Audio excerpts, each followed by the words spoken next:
Akkam jirtu hordoftoota miidiyaa yeroo faana sooressaa fi abbaa qabeenyaa tokkummaa fiixee seenaa gabaabaa yuutuubii koo irra waan jiruuf seenaatii ilaalaa sabiskiraayib gochuudhaan nu hordofaa jechuun. Egaa seenaan obbo Tokkummaa Fiixee amma biiliyeenara kan ta'e akkamitti sadarkaa kana irra ga'e, dargaggootaafis hawaasa keenyaaf maal hojjechaa jira, amma sadarkaa maalirra jira, maalirraa ka'ee as ga'e, rakkoo akkamii keessa darbeet sadarkaa kanarra ga'e kan jedhu yuutuubii koo irra jira. Kanaaf seenaatii daawwadhaa isiniin jechuufi. Dhalatanii kan guddatan Shawaa Lixaa Aanaa Baakkoo Tibbeetti yommuu ta'u, hojii tokko jedhee kan eegale kutaa 7 fi 8 yeroo baratu baadiyyaa irraa harree kireeffatee gara magaalaatti midhaan bitee dhiyeessaa ture. Magaala irraa innaa galu kan akka zayitii, ashaboo, bunaa fi gaazii fa'aa bitee baadiyyaatti gurguraa ture.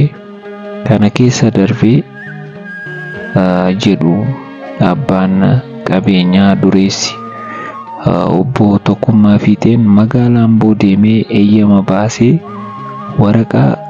waraqaan kaarikuulamiin barnoota biraa irra darbe biteen walitti kuusee gurguruu jalqabee jedhu. Yeroos birriin ani baankii irraa qabu qarshii 72 ture. Haa ta'u malee hojiin kun walitti fufiinsaan waan hojjetamu hin turre. Kanaaf isa dhaabeen hojii qoraaluu jalqabee bu'aa qabeessa ture hojiin kun. Ammas hojii kana dhiiseen hojii eejensii jalqabe. Waa'ee hojii kanaa waanan beeku hin jiru, baruuf yeroo natti fudhatee ture jedhu obboon Tokkummaa Fiixee. Kutaalee Oromiyaa adda addaa irraa gara magaalaa Finfinneetti namoota waamnee dhaabbilee biraatiif dhiyeessaa turre. Dhaabbilee eegumsaa fi qulqulleessituu barbaadaniif dhiyeessina. Hojii kana namoota 32,000 Oromiyaa irraa Finfinneetti galchine jirra jedhu. Kanneen keessaa inni kaan hojii mootummaa kan argate, inni kaan hojii dhuunfaa, inni kaan barnoota biyya alaas kan argate ni jira. Caalbaasiiwwan gurguddoo irrattis dorgomuun injifachuunis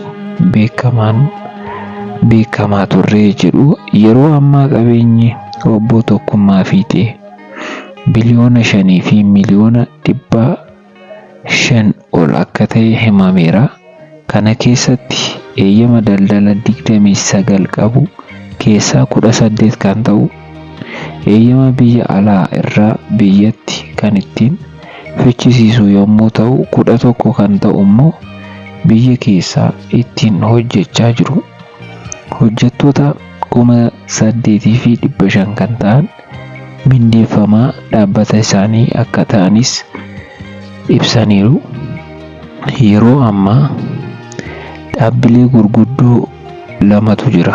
TFG General Trading fi Tokkummaa General Trading kan jedhamu magaalaa Finfinneetti gamoo gurguddoo ijaaraa jira.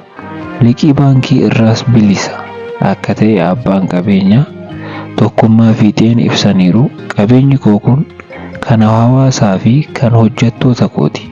Kanaaf waggaatti qarshii miliyoonaan lakkaa'amu hawaasa koon ittiin deeggara. Waggaa darbes deeggarsa tokko malee, deeggarsa mootummaa tokko malee daandii kiiloomeetira 26 ta'u aanaa Baakkoo itti hojjisiiseen jira jedhu.